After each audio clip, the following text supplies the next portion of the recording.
আসসালামু আলাইকুম। আল্লাহর রহমতে আমি ভালো আছি, আলহামদুলিল্লাহ। আল্লাহ আপনাদেরকেও ভালো রাখুক।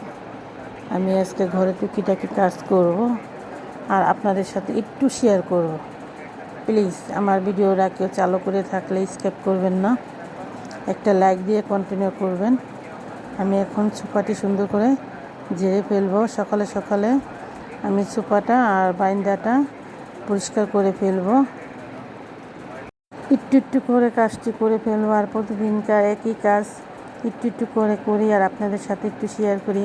অনেকে বলেন একই কাজ বারবার দেন, আপনি ভালো লাগে, বলেন আমরা কি করব। নিজেরাও করি, একটু শেয়ার করি, আমাদের কাছে ভালো লাগে। আর পড়ায় বারিন্দাটা আমার পরিষ্কার হয়ে গেল। আমি এখন আস্তে আস্তে ঝাড়ু দিয়ে ফেলবো। ড্রয়িং আমি পরিষ্কার করে ফেললাম। আমি এখন ঝাড়ু দিয়ে ফেলবো। আর আস্তে আস্তে করলে না কাজটাও সুন্দর হয় আর কাজটাও আগে বেড়ে যায় আর ভালো লাগে। পরিষ্কার থাকাও এটাও একটা অনেক বড় জিনিস। সবাই তো পারে না পরিষ্কার থাকতে, যতটুকু পারি পরিষ্কার থাকতে চেষ্টা করি। আমি গরুর মাংস বের করলাম আমি রান্না করার জন্য। বুটের ডাল দিয়ে গরুর মাংসটাও আমি রান্না করব। এটা দিয়ে আমি আজকে ভুনা খিচুড়ি রানবো। এখানে আমি এটা পুচি ফেলবো। এখানে আমার খাবারের জিনিস থাকে, আমি এটাও এখন পরিষ্কার করে ফেলবো। প্রতিদিন চেষ্টা করি একটু একটু করে পরিষ্কার করার জন্য। আমার না অপরিষ্কার একদম পছন্দ না। আমি যতটুকু পারি পরিষ্কার থাকার চেষ্টা করি, জানি না কতটুকু পারি, তারপরও এখন আমি সবটুকু পুছে দিব। পুছে আমি এটা বিছিয়ে দিব। এই ফাঁকে আমি রান্নাটা আস্তে আস্তে করে ফেলবো আর আস্তে আস্তে পুছে ফেলবো। আর ফ্রিজটাও এখন আমি পুছে দিব। আর প্রতিদিন একটু একটু করে পুছলে না ময়লাটা জমে না আর জিনিসটা ভালো থাকে। আপনারা খেয়াল করে দেখেন, একটু একটু করে প্রতিদিন পুছলে ওই জিনিসটা দেখতেও সুন্দর আর ভালো থাকে আর টিকসই ভালো হয়। আর একসাথে পরিষ্কার করলে ওইটা ভালো থাকে না। আমার এইটা পরিষ্কার করা হয়ে গেল। আমি ড্রয়িং পরিষ্কার করে ফেললাম। দেখেন পরিষ্কার করার পরে জিনিস দেখতেই অন্যরকম ভালো লাগে, নিজের কাছেও ভালো লাগে আর দেখতে অন্যরকম। একটা মানুষ হঠাৎ করে মানে চলে আসলো, অগুছানো দেখলে কেমন দেখা যায় বলেন। আর পরিষ্কার থাকলে এটা দেখতেই অন্যরকম শান্তিও লাগে আর নিজের কাছেও ভালো লাগে। বলা যায় না তো কখন কোন মেহমান চলে আসে। এখন আমি পরিষ্কার করে আমি কাপড়টিও পরশুদিনকার কাপড় আমি নিয়ে আসলাম, এটাও ভাঁজ করে ফেলবো। এটা আমি এখন ভাঁজ করে অল্প কাপড় আমি ভাঁজ করে রাখবো। ভাঁজ করে ধুয়ে আমি অন্য কাজটি করে ফেলবো।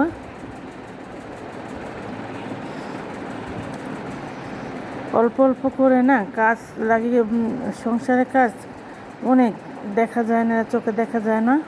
একটু একটু করে অনেক কাজ বের হয়ে যায় আর গুছিয়ে রাখলে না দেখতে মনে হয় কি কোনো কাজই নেই।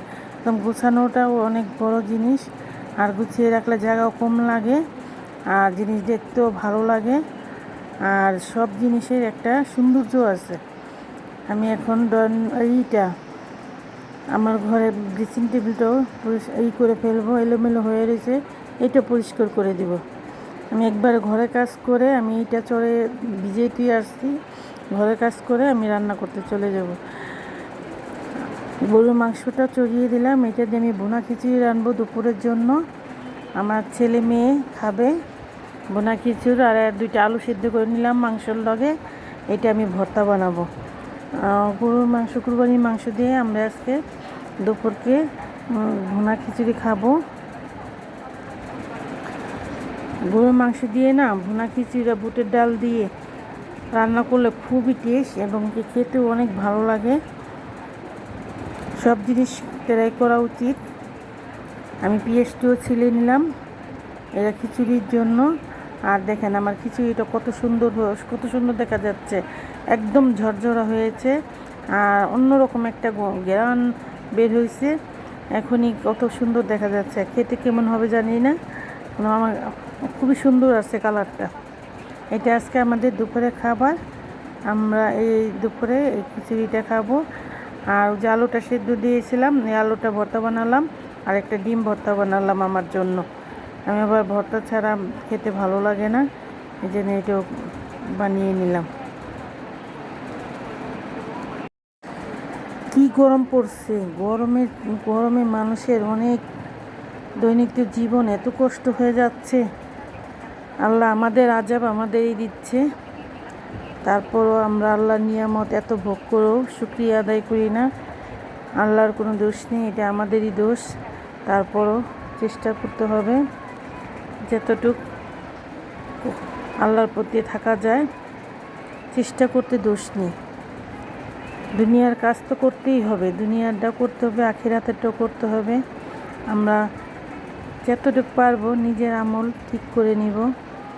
জানি না আল্লাহ পাকে কতটুকু পারতে চেষ্টা দিবে। আর রোদটা এত রোদ উঠছে, রোদে শুলে বিন্দে।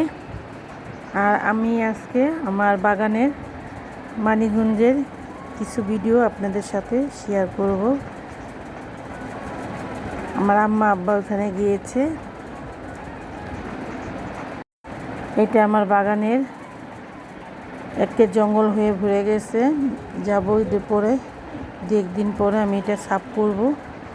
আমার আব্বু আম্মু আছে ওইখানে, বেড়াইতে গেছে। আর দিয়ে ক্লিপটা আনাইছি। আমার বাগানের কি অবস্থা দেখেন বন্ধু। আমার এটা খুব শখের বাগান। আমার গাছগাছালি এত প্রিয় ধারণার বাইরে। আমি এই জন্য অনেকটি আম গাছ, যত পদের গাছ আছে আমি আমার বাগানে বুনেছি।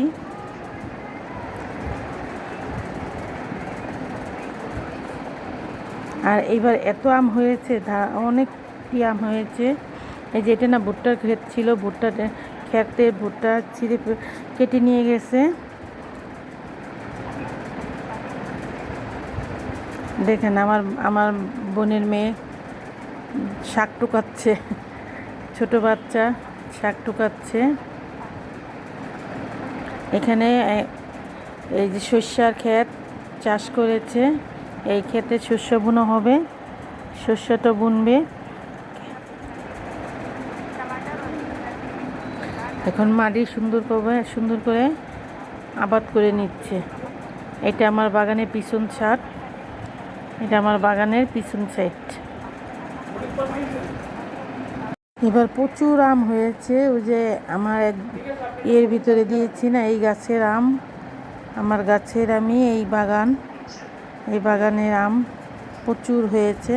মানুষ অনেক খাচ্ছে। আমার জন্য নিয়ে আসলো আমার বাপে, আমিও কিছুটা দিয়ে আচার বানাইছি আর মানুষটা বিলিয়েছি। এটা আমার বাগানের আম। এই বাগানটা আমার খুবই শখের।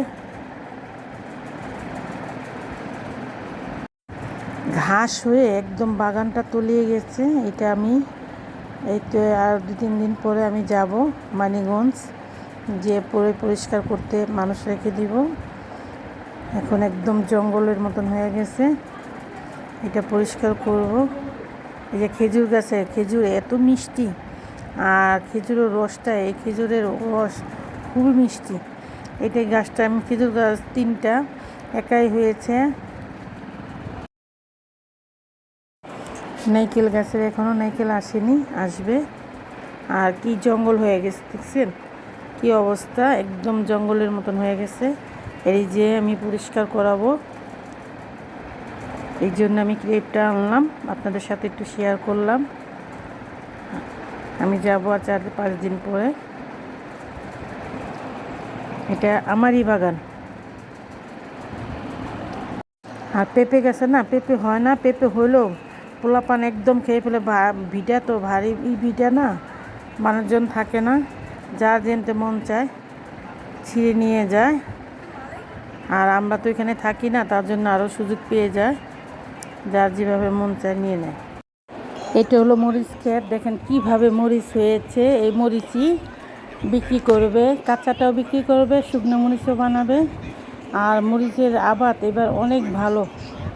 এটা হলো মরিচ ক্ষেত, খুবই সুন্দর। দেখেন কিভাবে মরিচটি ধরেছে, দেখার মতন মরিচ।